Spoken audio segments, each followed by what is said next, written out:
ধরি ধরি না আর্জেন্টিনা দেখে যা ছেড়ে তোর দাদারা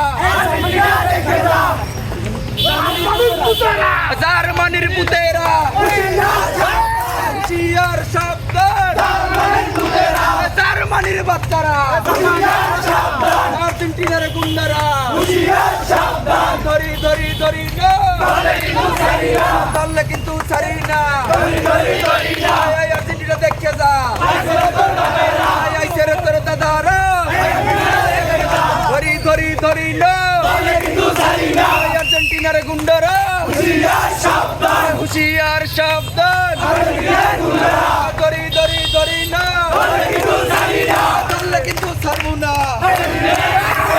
যখন আমরা প্রথমে গোলটা খেয়েছি জাপানের সাথে, তো আমার তখন মনে হচ্ছিল যে খেলাটা আসলে আর্জেন্টিনা এবং ব্রাজিল হচ্ছে। সেখানে আর্জেন্টাইন সমর্থক যারা ছিলেন তারা যে উল্লাস করেছে, যে বুনো উল্লাস, এবং তারা উগ্রতা দেখিয়েছে আমাদের সাথে, আমরা আসলে সেখানে আমরা খুবই হতাশার মধ্যে ছিলাম। এরপর যখন আমরা একটা গোল পরিশোধ করলাম এবং তারপরে ব্রাজিলের দলের পক্ষ থেকে বারবার অ্যাটাক হচ্ছিল, কিন্তু আমরা গোলের দেখা পাচ্ছিলাম না, আমরা হতাশ ছিলাম। কিন্তু একদম শেষ মুহূর্তে আপনারা দেখেছেন, শেষ মুহূর্তে গিয়ে আমরা গোলটি দিতে পেরেছি, জন্য আমরা খুবই আনন্দিত।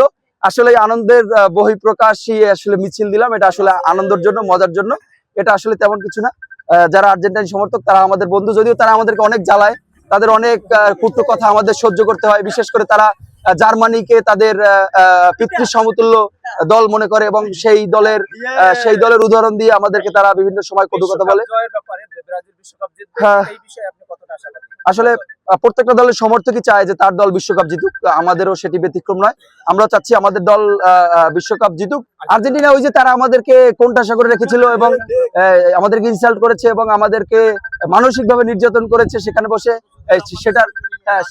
সেটার বহিঃপ্রকাশ হয়েছে। এবং আর্জেন্টিনা, আপনি বলেছেন যে আর্জেন্টাইন সমর্থকদের উদ্দেশ্যে কি বলবো, আসলে তাদের কপালটাই এবার ভালো, খুব তাদের কপালের মধ্যে যদি আমার কপালটা হইতো আমি খুবই খুশি থাকতাম। কারণ এত সহজ মানুষের মানে জীবন সহজ কিভাবে হয়, এত সহজ। তো তাদের সাথে খেলা পড়েছে আবাহনী টিমের সাথে আমাদের ঢাকার, তাদের কোনো টেনশন নেই।